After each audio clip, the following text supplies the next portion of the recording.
ওদালগুৰি জিলাৰ ওৰাঙত অসম ওড়িয়া যুৱ ছাত্ৰ পৰিষদ আৰু ওৰাং কলাগুৰু বিষ্ণুপ্ৰসাদ ৰাভা মহাবিদ্যালয়ৰ ওড়িয়া ছাত্ৰ ছাত্ৰীসকলৰ উদ্যোগত ওৰাং VCDCৰ সভাগৃহত দিনজোৰা কাৰ্যসূচীৰে নৱাগত আদৰণি সভা অনুষ্ঠিত কৰা হয়। ওৰাং মহাবিদ্যালয় ওড়িয়া ছাত্ৰ ছাত্ৰীৰ প্ৰথম বাৰ্ষিক আদৰণি সভাত জুবিন গাৰ্গৰ প্ৰতি শ্ৰদ্ধা জনাই মায়াবিনী ৰাতিৰ বুকুত দেখা পালো তোমাৰ ছবি গীতৰ কলিৰে নৱাগত আদৰণি সভাৰ শুভাৰম্ভণি কৰা হয়। প্ৰথম বাৰ্ষিক ওড়িয়া ছাত্ৰ ছাত্ৰীৰ নৱাগত আদৰণি সভাখনিত অসমৰ জনপ্ৰিয় সংগীত শিল্পী ৰামানুজ বাঘ আৰু গোবিন্দ বাঘৰ গীতৰ সহায়েৰে কাৰ্যসূচীৰ সামৰণি পৰে বুলি অসম ওড়িয়া যুৱ ছাত্ৰ পৰিষদৰ মাজবাট আঞ্চলিক সমিতিৰ সভাপতি সঞ্জিত কুমাৰ তাঁতীয়ে সাংবাদিকক জানিবলৈ দিয়ে। উক্ত কাৰ্যসূচীত ওড়িয়া মহাসভাৰ উপদেষ্টা ভীমান্ত তাঁতী, প্ৰাক্তন MCLA জিতু কিষাণ, অসম চাহ জনজাতি ছাত্ৰ সন্থাৰ কেন্দ্ৰীয় সাংগঠনিক সম্পাদক মোহন তাঁতী, চাহ মজদুৰ সংঘ বৰচলা শাখাৰ সহ সম্পাদক অনিৰুদ্ধ তাঁতী, ওদালগুৰি জিলা ওড়িয়া যুৱ ছাত্ৰ পৰিষদৰ উপদেষ্টা সুৰেন বাগ, জিলা সম্পাদক শিৱা সাগৰৰ লগতে ছাত্ৰ ছাত্ৰীসকল উপস্থিত থাকে। ধন্যবাদ জ্ঞাপন কৰিছোঁ। আজি আমি অসমীয়া যুৱ ছাত্ৰ পৰিষদ মাজবাট আঞ্চলিক সমিতিৰ অন্তৰ্গত কলাগুৰু বিষ্ণুপ্ৰসাদ ৰাভা মহাবিদ্যালয়ৰ প্ৰাথমিক সমিতিৰ উদ্যোগত সুন্দৰভাৱে আজি আমি ওড়িয়া নৱাগত ছাত্ৰ ছাত্ৰীৰ আদৰণি সভা আমি আয়োজন কৰিছোঁ। আমি আজি খুবেই আনন্দিত। আমি প্ৰথম বাৰ্ষিক হিচাপে প্ৰথমবাৰৰ কাৰণে আজি আমি এই আদৰণি সভা আমি আয়োজন কৰিছোঁ। আৰু লগতে অসমীয়া যুৱ ছাত্ৰ পৰিষদ কলাগুৰু বিষ্ণুপ্ৰসাদ মহাবিদ্যালয়ৰ প্ৰাথমিক সমিতিৰ সভাপতি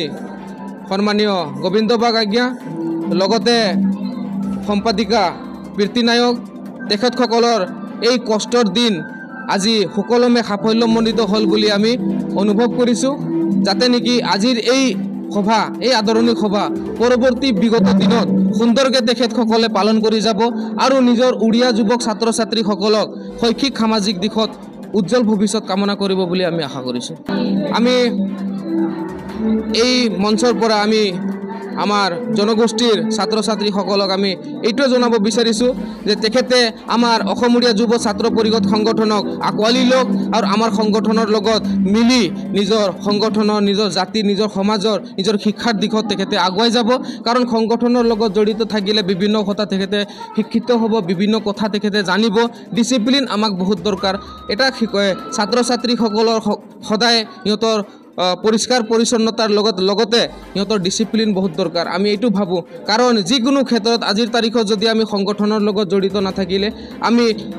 সমাজত আমি আগুৱাই যাম বুলি পেলাই আমি আশা কৰিব নোৱাৰোঁ। গতিকে বিভিন্ন সময়ছোৱাত অসমীয়া যুৱ ছাত্ৰ পৰিষদ নিজৰ জাতিৰ নেতৃত্ব দি আহিছে, বিগত দিনতো নিজৰ জাতিৰ নেতৃত্ব দি থাকিব। গতিকে আমাৰ ছাত্ৰ ছাত্ৰীসকলক আমি আহ্বান জনাওঁ যে তেখেতে নিজৰ উজ্জ্বল ভৱিষ্যত কামনা কৰাৰ বাবে তেখেতে নিজৰ ওড়িয়া জাতিৰ সৰ্বাংগীক উন্নতিৰ দিশত কাম কৰি আহিব আৰু সকলোকে আগুৱাই লৈ থাকিব বুলি আমি আশা কৰিছোঁ। মই এজন প্ৰাক্তন ছাত্ৰ হিচাপে উক্ত বিদ্যালয় কলাগুৰু বিষ্ণু ৰাভা বিদ্যালয়ৰ প্ৰাক্তন ছাত্ৰ সম্পাদক, আচলতে ছাত্ৰ একতা সভাৰ সম্পাদক হিচাপে মই প্ৰথমে ধন্যবাদ জনাইছোঁ আৰু অসম ৰাজনীতি ছাত্ৰ সন্থাৰ তৰফৰ পৰা তেখেতক ধন্যবাদ জনাইছোঁ। আচলতে কি হয়, যেতিয়া নৱাগত আদৰণি সভা অৰ্থাৎ চিনাকি পৰ্বৰ এটা অনুষ্ঠান হয়, আৰু চিনাকি পৰ্ব হোৱাৰ পিছত আচলতে যি যুৱ পৰিষদে তেখেতসকলৰ যি পৰিকল্পনা, এই পৰিকল্পনাটো বাস্তৱ ৰূপ দিয়াৰ ক্ষেত্ৰত সহজ হ'ব। কাৰণ এটা কথা কৈছোঁ, আমাৰ সমাজৰ ছাত্ৰ ছাত্ৰী যিবিলাকে ওলাই আহে তেখেতসকলে নিজকে পৰিচয় বা যেতিয়া জেনেৰেলভাৱে তেখেতসকলে নিজকে প্ৰতিষ্ঠা কৰিব নোৱাৰে, তেতিয়া এই সৰু সৰুকৈ যদি নৱাগত আদৰণি সভা পতা হয় তেতিয়াহ'লে কি হয়, প্ৰত্যেকজন ছাত্ৰ ছাত্ৰীয়ে নিজৰ মনোভাৱ প্ৰকাশ কৰিব পাৰে আৰু তেখেতসকলৰ লক্ষ্য উদ্দেশ্য আমি ৰাইজে গম পাওঁ। আৰু লক্ষ্য উদ্দেশ্য গম পোৱাৰ পিছত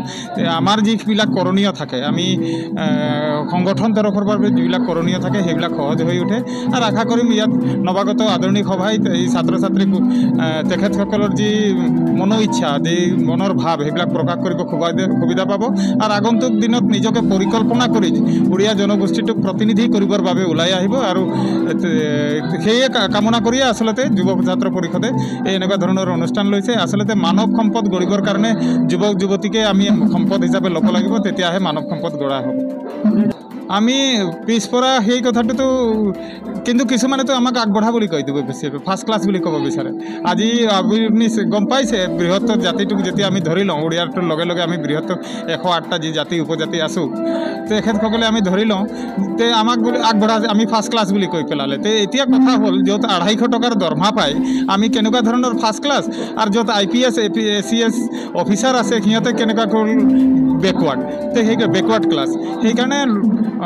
কোনটো সেন্সাছত তেনেকুৱা ওলালে যে সেইটো ধৰিব পৰা আমি ফাৰ্ষ্ট ক্লাছ ইকনমিক্স কোনটো চেণ্টাৰ মানে সেন্সাছ হৈ গ'ল চৰকাৰী কিবা সেন্সাছ হৈছে নেকি কিন্তু অদিত্য খাকলাৰী ডাঙৰীয়াই আমাক মানে ফাৰ্ষ্ট ক্লাছ বুলি কৈ পেলালে একদম হাস্যকৰ কথা আৰু এটা কথা কৈছোঁ বৃহত্তৰ জনগোষ্ঠীটোৰ খাতিৰত আমি আগে বাঢ়ি আহিছোঁ আৰু আগবাঢ়ি যাম আৰু ইয়াতে সৰু কথা মই যদিও এইটো প্ৰগ্ৰামৰ লগত সংগতি নাই তথাপি মানে দুটামান কথা কৈ যাওঁ এটা হ'ল জুবিন গাৰ্গৰ ন্যায়টো লাগিব এইটো আমি যুৱ প্ৰজন্ম হিচাপে জুবিন গাৰ্গৰ ন্যায়টো আমাক খুবেই দৰকাৰ অন্যথা আমি কিন্তু মাত মাতিম আৰু এটা কথা কৈছোঁ আমি যিহেতু বাগিচা অঞ্চলৰ গাঁও অঞ্চলৰ পৰা প্ৰতিনিধি কৰোঁ তে বাগিচা অঞ্চল গাঁও অঞ্চলৰ যিবিলাক সমস্যা এতিয়া মাটিৰ পাট্টাৰ কথা কৈছে জনজাতিৰ কথা কৈছে শ্ৰমিক মজুৰিৰ কথা কৈছে এই মজুৰিৰ এইবিলাক ইছ্যু লৈ পেলাই আমি ঢেকীয়াজুলিত 23 তাৰিখে আমি সকলো ছাত্ৰ ছাত্ৰীক যুৱক যুৱতী যিমান যি আছে সকলোকে মাতিছোঁ জাতি ধৰ্ম বৰ্ণ নিৰ্বিশেষে সকলোৱে আহি আমাৰ লগত সহযোগ কৰক তাকে কামনা কৰিছোঁ মাজবাটৰ পৰা অমৃত নিউজ 24/7 অমৃত প্ৰবাহ অসমীয়া সাপ্তাহিক কাকতৰ ডিজিটেল সংস্কৰণ অমৃত নিউজ সত্যৰ সন্ধানত অমৃত নিউজ